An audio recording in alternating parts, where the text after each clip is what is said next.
G'day viewers and welcome back to the Horsepower Factory, and in this episode Brent and Marty are going to breathe a fresh lease of life into a tired old Y61 Patrol. But before that, Rob's going to give us a deep dive into one of our most popular packages, the Hateful Eight, on this episode of Too Much Ain't Enough.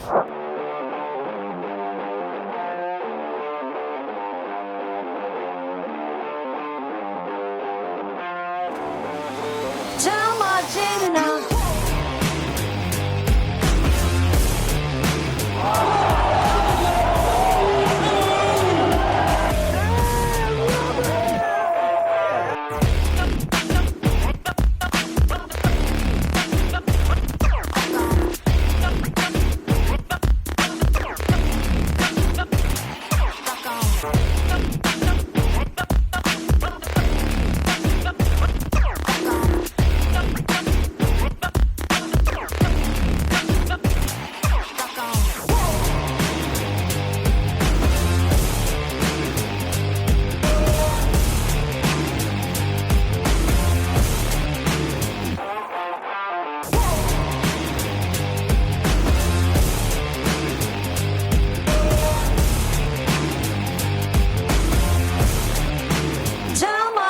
Enough.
So today I'm travelling in what was Holden's last chapter in their Commodore journey.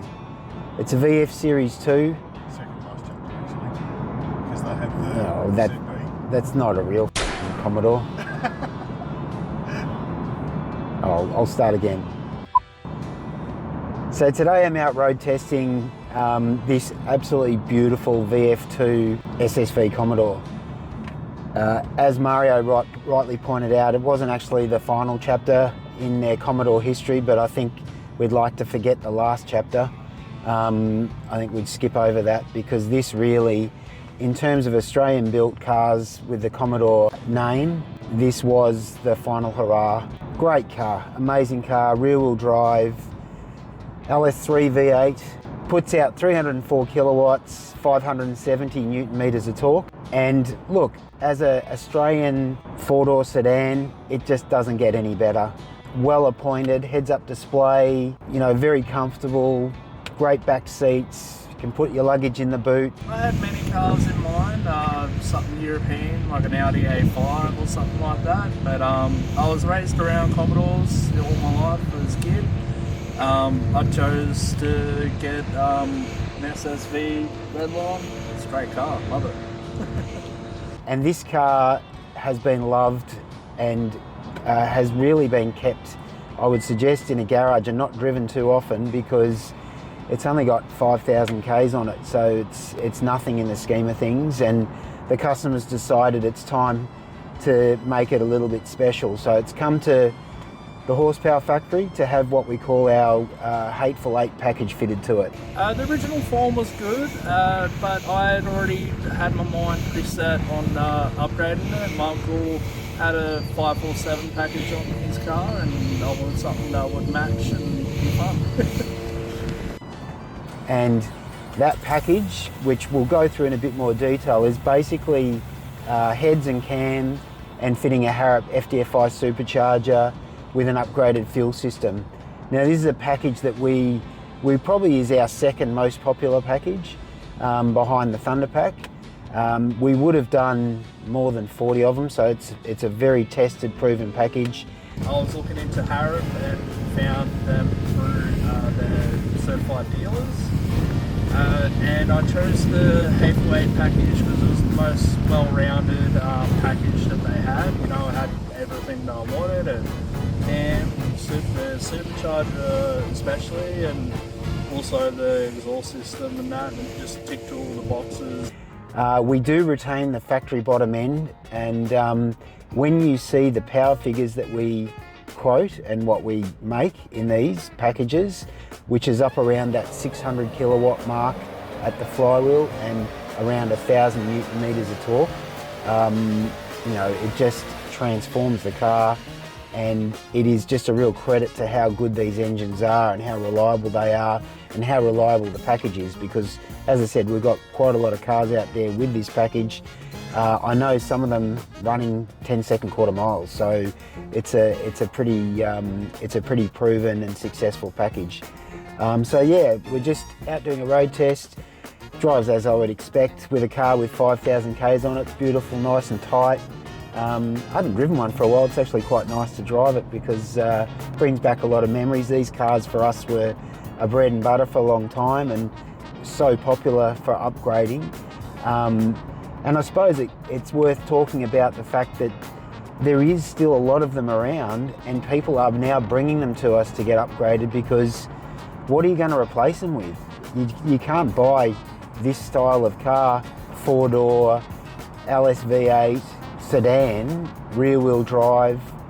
This car happens to be an auto. Yeah, like, people are hanging on to them because they're special.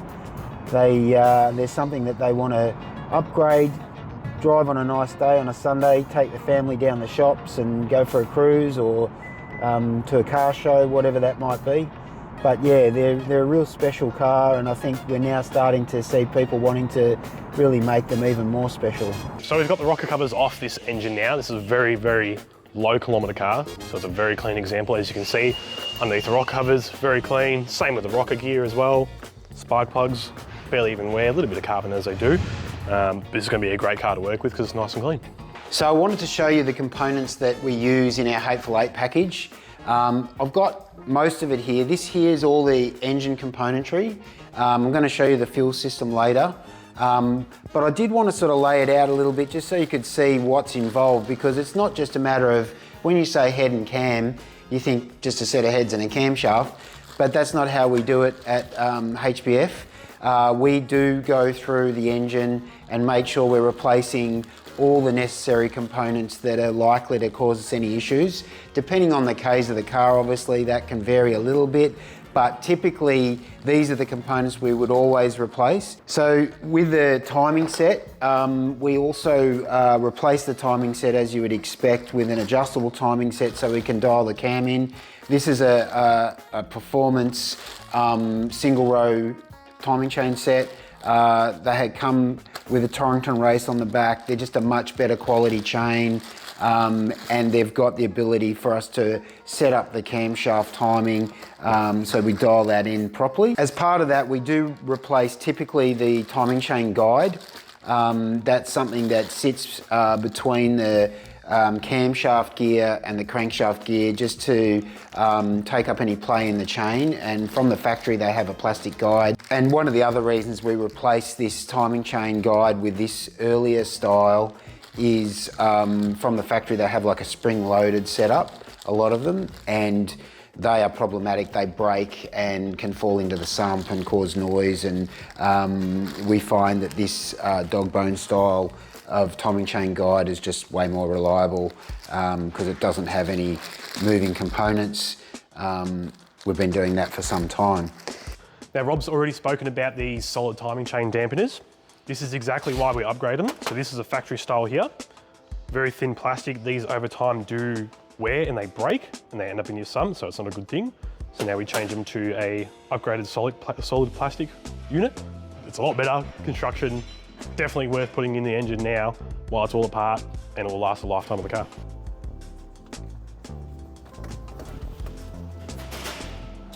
So next up, we'll be putting our brand new Crow timing chain on. So I usually just sit it over, new crank gear, Get it lined up. See a screwdriver in there just to hold it up for the moment. Oil pump, I won't pull that out. It's just a standard factory oil pump. We always replace those. Again, they can be a product or a component, sorry, that can have issues. They are a bit tired. If any material's gone through the engine at any stage, you can get things like the pressure relief valve being stuck open. Again, just for good measure, we always replace the oil pump as part of it, and then we know we've got no problems. Now I've got our LSA style high pressure, high volume oil pump to put on. These have a thicker spring inside that just brings the oil pressure up a little bit higher and keeps it there. This can be a bit fiddly to get on. Let's set on, get that torqued up. These just get torqued up to a factory spec, just via a book. It's 25 Newton meters. So one of the other major components in the package is the camshaft, which we use a Brent fully racing camshaft made in the USA. In our opinion, they're a superior product. Just the technology that they go into manufacturing them, their hardening process, their finishing process. Camshafts can be a bit problematic. If you have issues, obviously things then get affected like lifters, and you can have lifter failures, camshaft failures. In a performance engine, we want to give it every chance we can, and we found that, you know, yes, these are a little bit more expensive, these camshafts, but the, you know, in the scheme of things and what you're trying to achieve, the additional cost is certainly outweighed by the performance and reliability. So this has been all cleaned off with some brake cleaner just from the manufacturing oils. Get it nice and clean, ready to go in. Put some lubrication on it so we don't damage any bearings, and it's pre-lubricated for when the engine first starts up. All right, so new shaft about to go in. Just take your time with these. The cam bearings can be easily nicked and damaged. And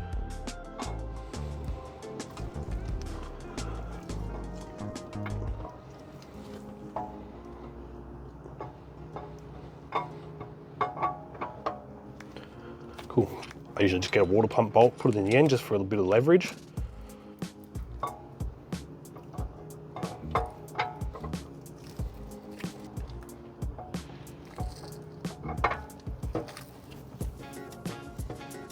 There's lots of little gaskets here. There's a cam plate, so there's a plate that basically secures the cam in place at the front to stop it from moving forward.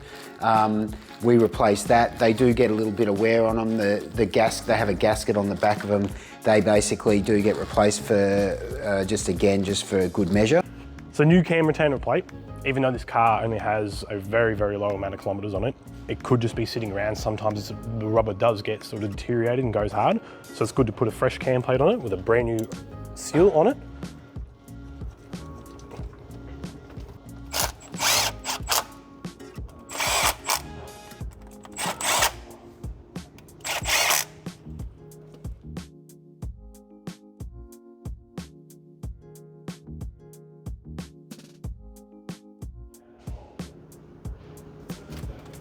With our Crow Cam's timing chain set, we do get a new replacement cam gear. So the factory cam gear is a single bolt. And if you look at the Crow Cam's one, it's a 3-bolt now. So a lot of camshaft companies use a 3-bolt one. It's just a newer style. That's just part of their casting. So we'll get that banged on and ready to rock.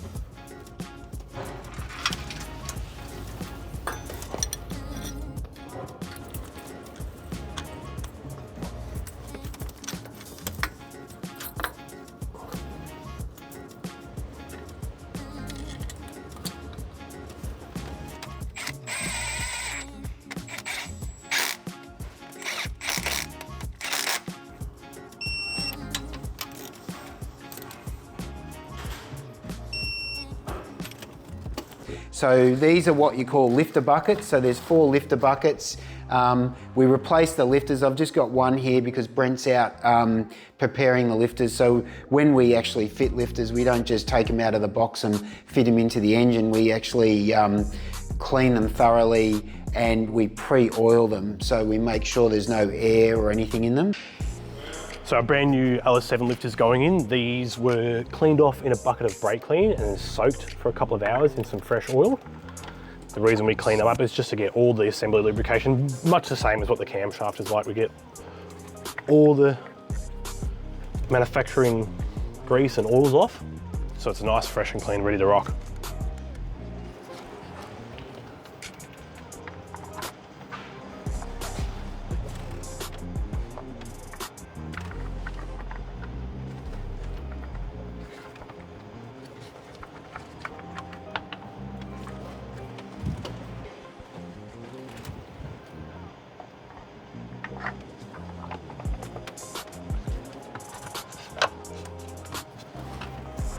So we use a Cometic head gasket on these engines, and basically they are a slightly thicker gasket, and the reason we do that is to try and reduce the compression of the engine slightly. They're also really designed for performance applications, so they're just a way better seal and have more integrity as far as sealing the cylinder. So they're part of the kit. So we always make sure both surfaces of the gasket are clean, make sure there's no any defects on it, no nicks, no marks. Same with the deck surface on the block and the head surface too. Make sure it's super clean so it gets a really nice seal. Now these head gaskets do have a front, so they can only go a single way. So front being the front of the motor. Thanks, Captain Obvious. So another major part of the upgrade is a set of Higgins Racing CNC ported cylinder heads. So these are a factory cast aluminium cylinder head that would be standard on this car on a LS3. Nathan takes them and CNC ports them, reconditions them, recuts the face of the cylinder head, the deck of the head, reseats all the valves. So they're a reconditioned head. Part of that is obviously putting a new dual valve spring on there to suit the camshaft profile that we're running, and obviously the fact that this thing's now supercharged is going to place more load on the valve. So they come to us fully assembled like that, ready to go. And again, this is something I might deep dive a little bit further into in this video, and might go and actually visit Nathan and have a look at how he goes about CC porting his heads and what the benefits are, and we'll talk about that in a bit more detail. So we'll check in with Rob and Nathan at Higgins Race Developments in the next episode. But before we head on over to see what Brent and Marty are going to do with the Y61, I've just spotted over in the workshop Kate's wearing our new merch. Hey Kate, do you mind being a model for a sec? So you've got the HPF since 77, and on the back we've got the Build, Tune and Drive logo. So get onto the website and you can get yourself some new HPF merch. All right, let's check in with Brent and Marty and see what they're going to do with this Y61. So hopefully that just explains a little bit about the ZD30 superchargers and the boost control system. Turbochargers. Turbochargers, what did I say? Superchargers. Superchargers. Well, it's like a supercharger, isn't it? No, turbocharger. That's why Marty's here, and that's why we pay him the big bucks, because he knows what he's talking about and I clearly don't. Bye for now.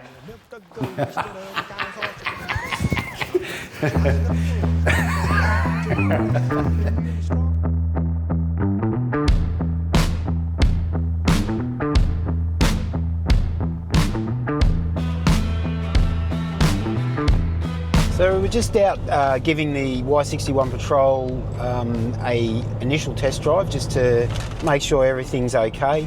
We're going to be doing a stage 3 upgrade on this car, and it's got a few Ks on it. It's got 250 odd thousand Ks.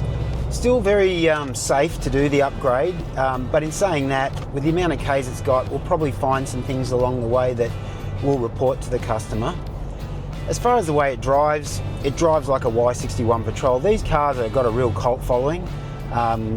People love them, hang on to them. That's why this guy's obviously keeping it, spending some money on it, modifying it, making it better, because they are a little bit underwhelming when it comes to performance. Standard 118 kilowatts, 380 newton meters of torque. So, you know, it's designed for four-wheel driving. People want to tow with them, and probably with that level of power and torque, certainly in this day and age, it's a bit underpowered, and hence we find we do get a few people coming and wanting to upgrade the car to make it better when they're full driving, but also help them with towing. So when we get back, I'm going to hand it over to one of the boys to run it up on the dyno and just make sure we've got a baseline run, as we always do, so we know that everything's okay mechanically, but also that we have a before run with power so we can show the customer a before and after graph. And then we'll give it to Brent, who's going to be doing this upgrade, and he's going to start fitting the components. I'll take you into the showroom and we'll go through those components in a bit more detail and try and give you a bit more information about what we're fitting and a little bit more in-depth information about the benefits of those products.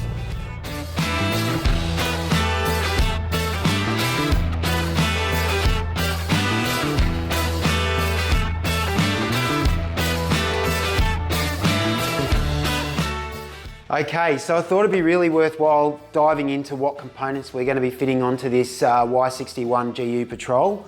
I've got what we're going to be fitting laid out in front of me, except for the exhaust, which I will show you. We're going to lay it out on the ground so you can see it in a bit more detail.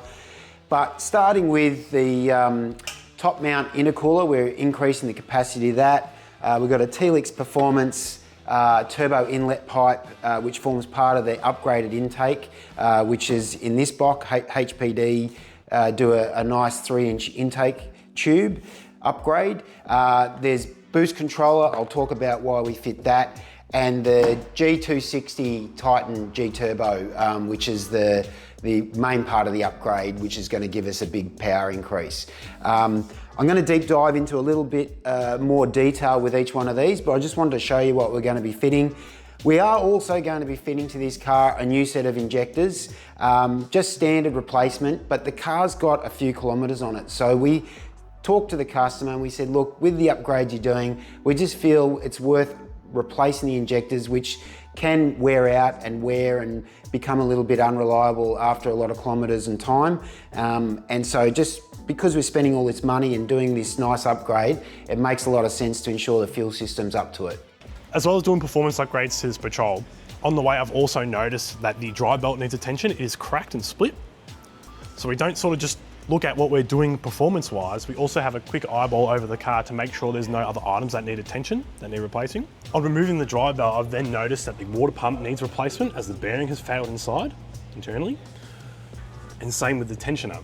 So what we'll do, we'll get the new water pump on, a new tensioner. We've already advised the customer and he's happy to go ahead with those today.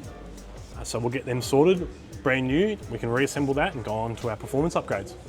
Part of the upgrade is the turbo, which is really the lungs of the project.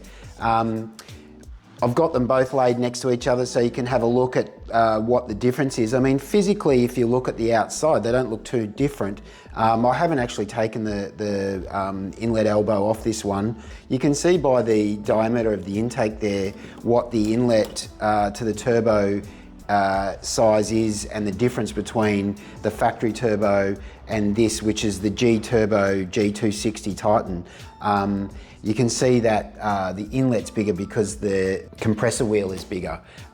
So we go to a larger aluminium cast inlet elbow to match up to that. And if I just spin them around, that's where you'll see exactly what I'm talking about. You can see the factory turbo, the turbine wheel on the factory turbo comparison to the turbine wheel on the G Turbo is significantly different. And again, this is turbos probably limited to around 20 PSI we see. The desired boost for this is around 28 PSI. I think you can get up to 30 PSI down low. And I should mention that the G260 Titan Turbo is really designed for people looking for towing, for more torque. It's a really nice compromise between increased turbo size, lag, and performance.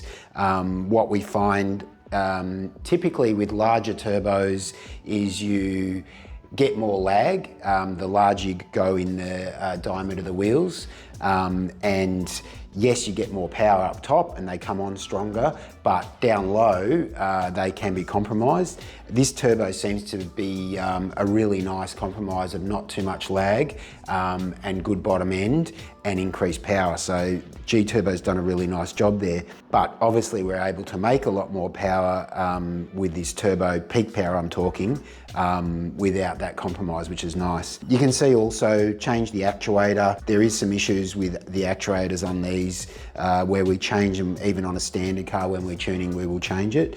G-Turbo comes with the actuator already fitted. I thought it was worth talking about the fact that we fit a manual boost controller, and anyone who tunes these cars knows that the boost control on the ZD30 is a bit funky, and they do get oscillation, and they have some issues with over boosting and stuff when you modify them.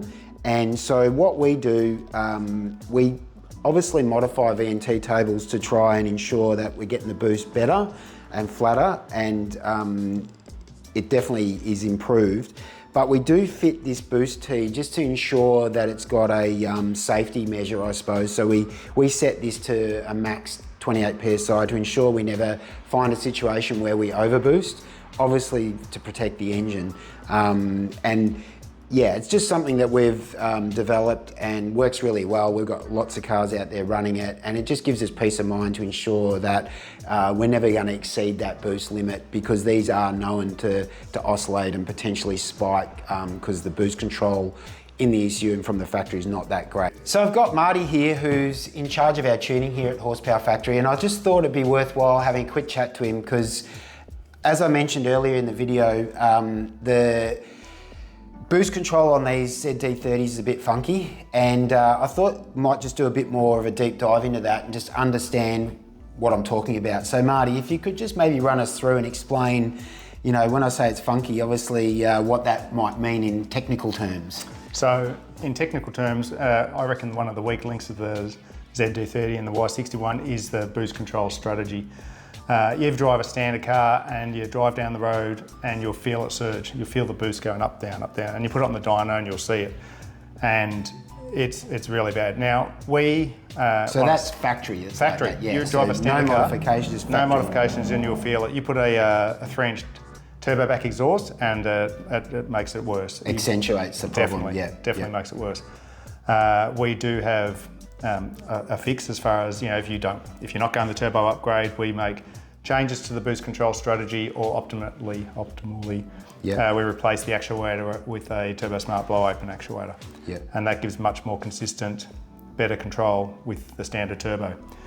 When you go to the G-Turbo, it's got lots of changes, including the larger actuator. So I believe you can see that. The diameter of the diaphragm. Yep. So that makes a difference, along with the larger exhaust wheel and back pressure changes. With the boost control changes we make in the tune-in, we get the boost control like flat. You can get it really good. We then add this Tillex valve as an overboost protection, more or less. We set the VNT duty cycle in the tune to give us the boost control, the boost we want. We have a desired table and the VNT tables. And that gets us pretty close to what we want. But in the case where it has an overshoot, the Tillex valve here will catch that and cap it. And just stop it. So really this is a safety precaution. Yes. The boost is being controlled through the ECU as it is from the factory. This is just because we're running more boost and we're trying to ensure the engine's protected. This is, we put that in place just to give us that additional protection, which makes sense. Definitely, and a lot of people fit these things on the standard actuator to try and reduce that oscillations and to try and cap it. Okay, so even on a standard car, that would be something you could fit to help with managing peaks. Still doesn't work as well as the blow open actuator in that case. But in the case of this, like we've got it. Just to explain that to the audience, you talk about blow open valve. Can you just explain what that means? Okay, so all VNT turbos, as far as I'm aware, some might be different. What they have is the actuator, instead of, it relies on vacuum. So the vacuum will pull the arm up, okay? And the more it pulls the arm up, it changes the vane angle that then forces the exhaust gases through the turbo over the wheel, creating more boost. So what the computer will do is put full vacuum onto that, pull that arm right up to bring it on early, and then as it wants to reduce the boost, it releases the arm down, opening the vanes and reducing boost pressure.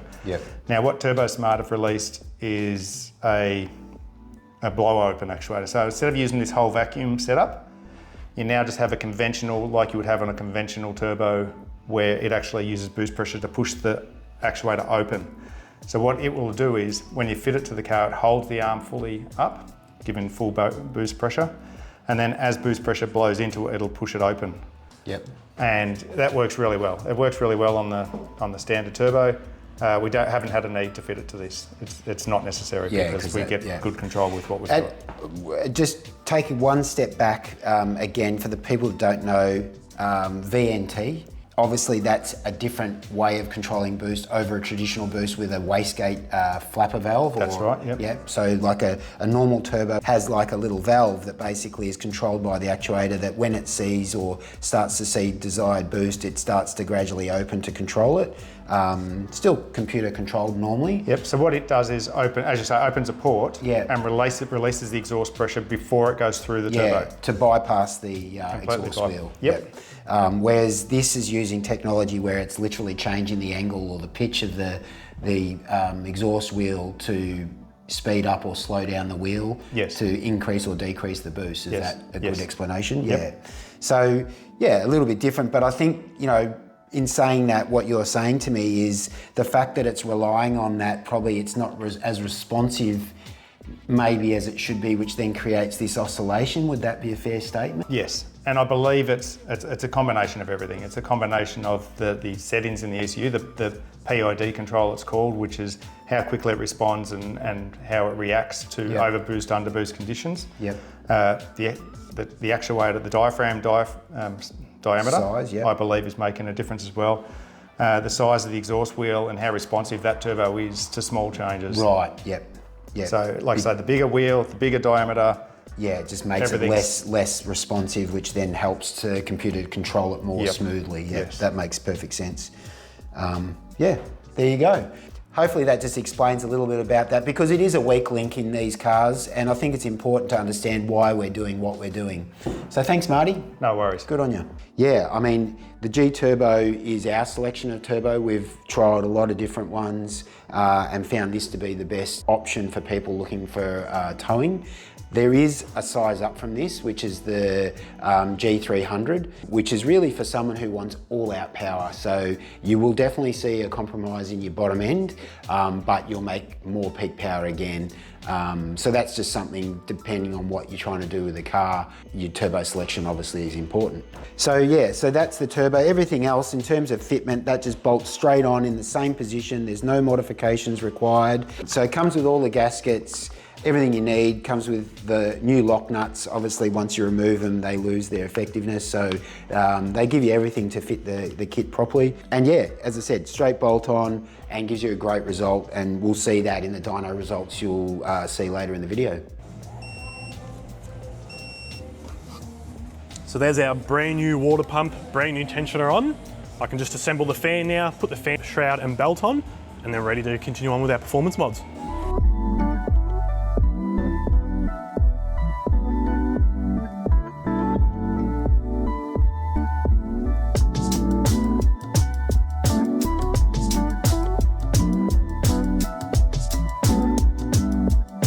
So on our Patrol here, we're going to do a set of injectors on it. The reason we're replacing these is because it's got a high amount of kilometres on it, and sometimes we see the tips on them corrode and the spray pattern gets a bit funny too. So we do recommend replacing them. So you can see here they are a bit crusty, a bit carboned up, but it's a good thing just to replace them while the car's apart too. So here's our new injector. So just a brand new Bosch unit.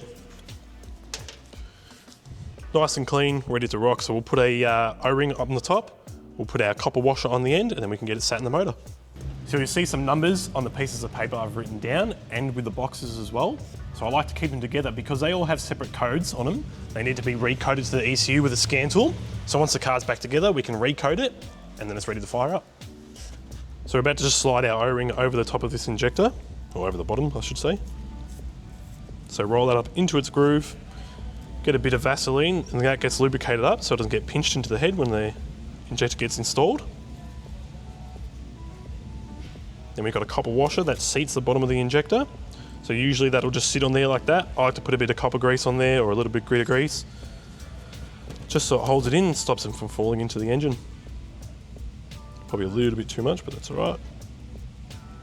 And then it won't fall down when it gets installed upside down.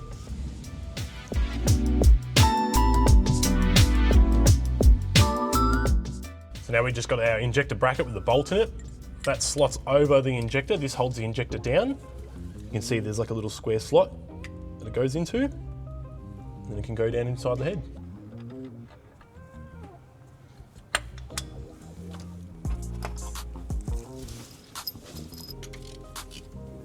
We'll just snip it down a little bit and then get it torqued up.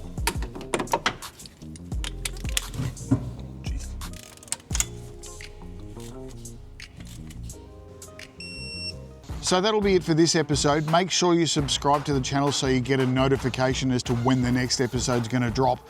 And also leave a comment down below. Let us know what you think of the builds, what you think of the channel, and more importantly, what you want to see from us. Until next time, cheerio.